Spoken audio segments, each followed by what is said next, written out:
Saya ini dengan Fadiljon ini sama-sama 2 periode Kabupaten Bogor. 2 periode ya.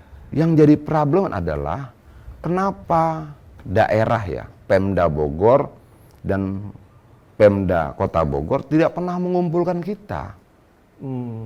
Oke. Ada 9 DPR RI ya, dari Kabupaten Bogor selama 7 tahun nih. Pernah sekali sih. Nggak pernah dong. Kapan? Zamannya Bu Nur Hayanti apa ya? Belum pernah. Periode lalu. Nggak pernah. Dikumpulkan secara resmi, diundang. Kalian tuh berangkat dari sini loh. Iya. Apa sih yang bisa kalian perjuangkan di sini? Kan saya harus dituntut dong pertanggung jawabannya.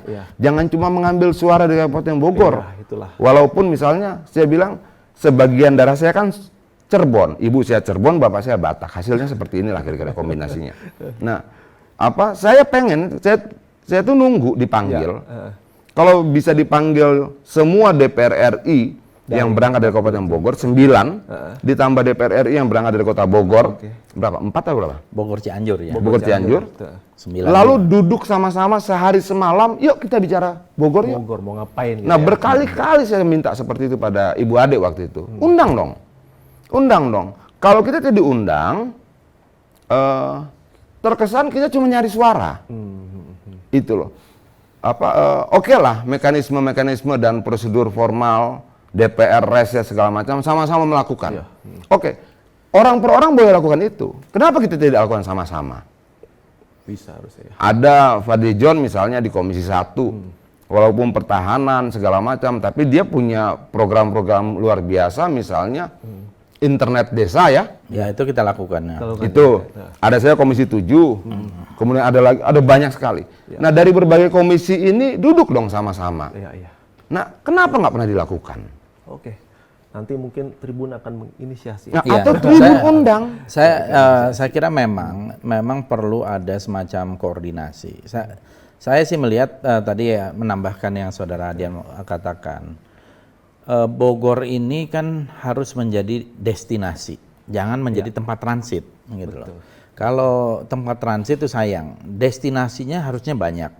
Jadi ya Puncak mungkin sekarang jadi destinasi, tapi juga punya masalah tersendiri dengan kemacetan dan lain-lain. Tetapi kalau kita lihat Bogor jadi destinasi, menurut saya harus dikembangkan pariwisata yang kuat.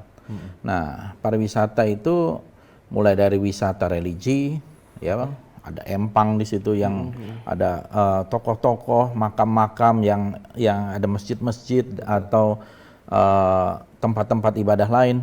Nah, kemudian ada wisata sejarah yang begitu kuat, wisata budaya, wisata kuliner, ya wisata alam. Wisata alamnya luar biasa.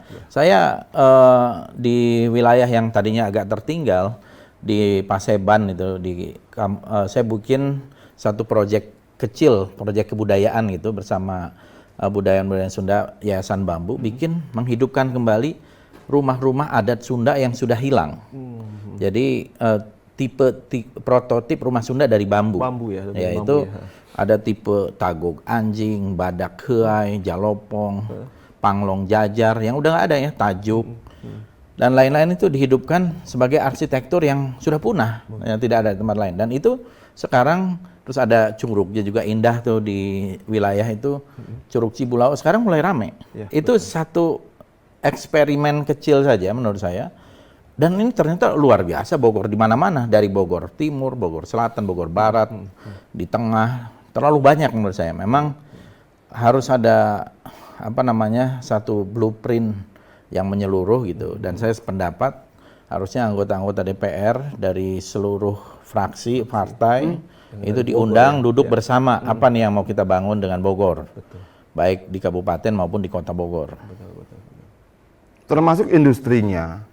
Celengsisan itu kan kawasan industri ya. Itu loh. Artinya bahwa kita harus sama-sama. Kalau perlu selalu bagaimana. Saya tuh rindu begini loh. Ada pemerintah daerah Kabupaten Bogor, mungkin siapa penggantinya Bu Ade? Iwan. Nah, Iwan bisa nggak kemudian memfasilitasi itu? Efek pandemi ini kan tidak terjadi cuma pada petani, pada buruh, tapi juga terjadi pada pengusaha. Aspirasi rakyat yang harus kita dengar ini kan tidak cuma aspirasi supir, aspirasi petani, buruh dan tapi juga aspirasi pengusaha. Saya juga pengen tahu misalnya setelah pandemi 2 tahun ini apa pukulannya terhadap pengusaha? Apa problemnya? Bisa nggak kita kumpul sama-sama, forum terbuka, dengarkan mereka juga. Dengarkan petani, dengarkan buruh, dengarkan rakyat, yang lain juga termasuk pengusahanya. Lalu meminta mereka berkontribusi. Berkontribusi apa? Di wilayahnya masing-masing saja. Itu loh. Bisa tidak kemudian Tunggilis yang 35 hektar danau itu betul-betul dibuat kayak apa? Danau yang di Cina apa itu? Lupa saya namanya itu. Dengan lampu-lampu yang keren sekali, pengunjungnya sampai 10.000 orang per hari. Itu memang lebih besar berkali-kali lipat dari situ. Tapi kita tidak perlu sampai 10.000 orang misalnya. 2.000, 3.000. Bisa nggak Bogor itu menjawab kejenuhan masyarakat di kota-kota sekitar dia? Nah, duduklah sama-sama. Masa iya selain perbedaan pilihan politik misalnya saya dan Fadli John, tapi kalau untuk bicara Bogor kita harus sama loh. Betul. Nggak Makanya bisa. Saya bilang di Bogor ini ya kemiskinan juga masih relatif. Iya. Salah satunya. Terus indeks pembangunan manusia juga masih itu. Iya. Harusnya duduk bersama, tadi bahas di situ bersama gitu ya. Sepakat ya. Iya, sepakat dong.